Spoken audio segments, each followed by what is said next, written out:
ବତକ ଆମେ ସେ ଶବରଟା ସେ କନ୍ୟାଟାକୁ ମୋ ହସ୍ତରୁ ଛଡ଼ାଇନି। ସବୁଦିନ ପାଇଁ ମୋ ବୁଦ୍ଧିଟା ଅନ୍ଧାର କରିଦେଇଛି। ମୁଁ ତାକୁ ଛାଡ଼ିବି ନାହିଁ ବତକ। ଏବେ ତାକୁ ବଦ୍ଧ କରିବି ବଦ୍ଧ। ସେୟା କରନ୍ତୁ ଶାନ୍ତ, ସେୟା କରନ୍ତୁ। କୋଉଠି ଥିଲା ସେ ରାଣ୍ଡି ପିଲା କେଜାଣି ବିଲେଇ ମୂଷାକୁ ଧରିଲା ଭଳିଆ ଖବକିନା ମାରି ବଇଲା। ନହେଲେ ପିଲାଟା ବା ତଳେ ପଡ଼ି ଚୁନା ହୋଇଯାଇଥାନ୍ତା।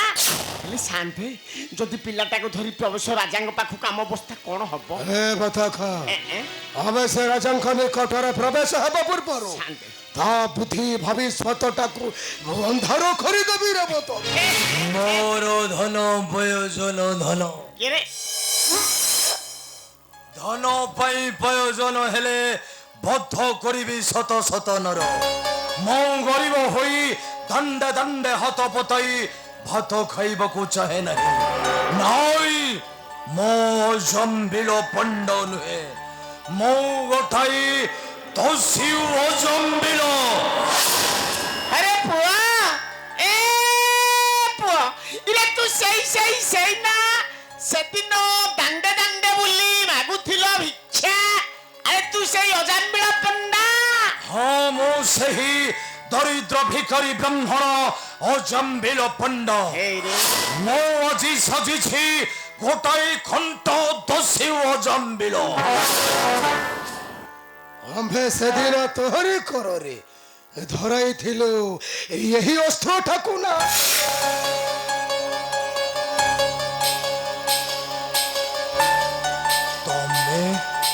ତମେ ସେଦିନ ମାନେ? ଆରେ ବା, ଆମକୁ ଚିହ୍ନି ପାରୁନ? ଆମେ ସେଇରେ ସେଦିନ ତତେ ଜ୍ଞାନର ମଞ୍ଜି ଦେଇନଥିଲୁ?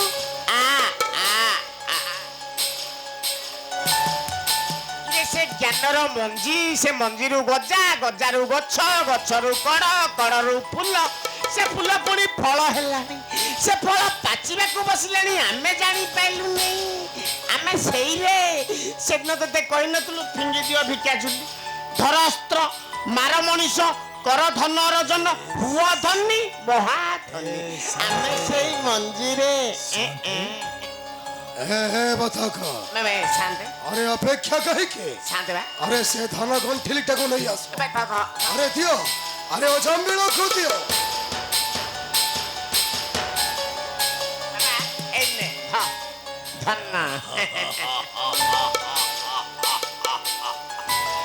ଏତେ ଧନ ଦେଲେ ଶାନ୍ତେ, ଏତେ ମାରିଦେଇକି ଯେପଟେ ଥିଆରି ଝାଡ଼ା ହବ। ଏତେ କ'ଣ? ତୁ ଯଦି ଆମର ଗୋଟାଏ କାମ କରିଦବୁ, ଏତେ ଏତେ ଏତେ ତୁ ଯେତେ ନବୁ ଶାନ୍ତେ ସେତେ ଦେ। ବତକ ଠିକ ଅଛୁ ଅଜମ୍ବିଳ। ଶାନ୍ତେ, ତୁମେ ଯଦି ଆମ କଥା ଅନୁସାରେ ଗୋଟାଏ ମଣିଷକୁ ମାରି ପାରିବ, ମାତ୍ର ଗୋଟାଏ ମଣିଷକୁ ମାରିବାକୁ ପଡ଼ିବ। ଧନ ଗଣ୍ଠିଲ କ'ଣ ତମକୁ ଦିଆଯିବ ଏ ରାଜ୍ୟରୁ ଅଧଭାଗ। ଏ ରାଜ୍ୟରେ ରାଜା ତୁ ହବୁ। ତମେ ଆଜିଠାରୁ ହେବ ଗରିବରୁ ଧନୀ, ଧନୀରୁ ମହାଧନୀ। ମାତ୍ର ଗୋଟାଏ ମଣିଷକୁ ମାତ୍ର ଗୋଟାଏ। କୁହ ଅଜମ୍ବିଳ, କଥା ମାନ। ମାତ୍ର ତୁମେ ଗୋଟାଏ ମଣିଷକୁ ମାରିବାକୁ ପଡ଼ିବ। ନାଇଁ, କୁହନ୍ତୁ ଶାନ୍ତେ, ସେ ମଣିଷଟା କିଏ? ତାକୁ ବଦ୍ଧ କରିବା ପାଇଁ ମୋ ଅସ୍ତ୍ରର ଧାରଟା ବଡ଼ ବ୍ୟସ୍ତ ହୋଇ ପଡ଼ିଲାଣି। କୁହନ୍ତୁ ଶାନ୍ତେ, ଏ ତୁମର ଶତ୍ରୁ? ଏଇ ଦେଖ ଅଜମ୍ବିଳ, ଏହି ବନରେ ମାତ୍ର ଅଛି ଗୋଟାଏ ଶବର। ତା ନାଁଟା ହେଉଛି ଆହୁଜା।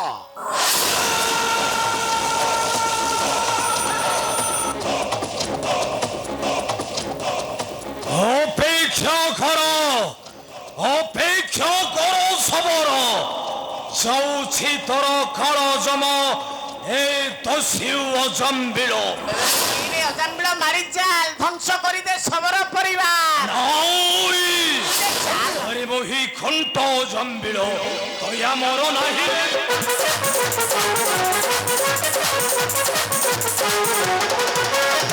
ମାରିବି ମଣି ଶନ୍ତି ଧନୀ ହେବା ପାଇଲେ।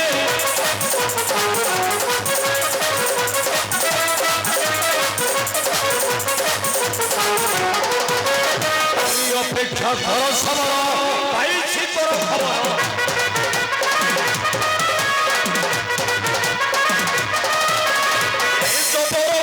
খাই মনে অছো রহিরে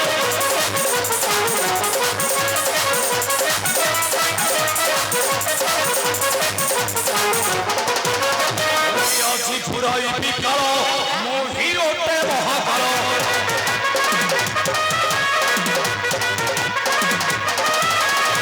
চৌচিত ফাঁসে আত্মে রক্ষা নাহিরে ଜମ୍ବିଳ ଯା ସେ ସାବରଟାକୁ ସବୁଦିନ ପାଇଁ ବଦ୍ଧ କରି ଶାନ୍ତ ଫେରି ଆସିବ ଆମ୍ଭର ନିକଟ କେତେ ଧନକୁ ଶାନ୍ତ ଦେ ମୁଁ ଏବେ ଅସୁଛି ଜମ୍ବିଳ ନମସ୍କାର ବୁଢ଼ୀ କିଏ ନମସ୍କାର ଶାନ୍ତି ଚାଲ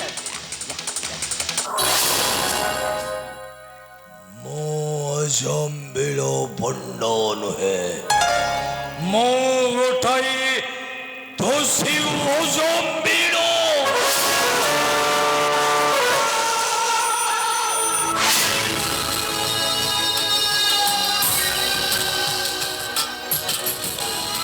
ଶାନ୍ତ ଦେଖୁଛନ୍ତି ଶାନ୍ତ ଅଜାମ୍ବିଳଟା ଚାଲି ଯାଉଛି ଧୂମକେତୁ ପରି ଧ୍ୱଂସ କରିଦବ ସମର ପରିବାର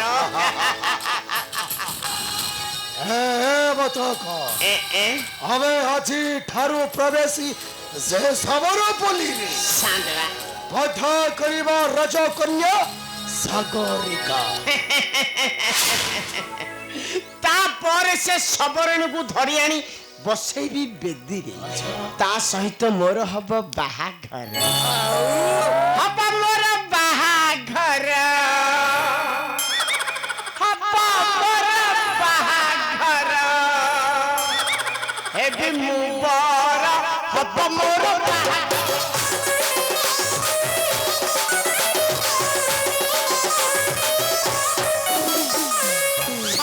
ଧରି କୋଳେ ଶୋଇବି ମୁଁ ତା ପାଖରେ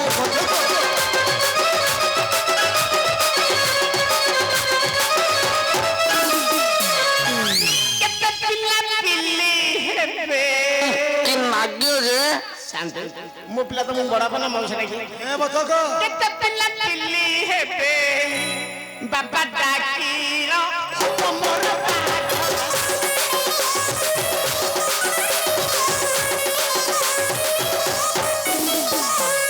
ସିଂହାସନ ବନାଇବି ତା ଉପରେ ମୁଁ ବସିବି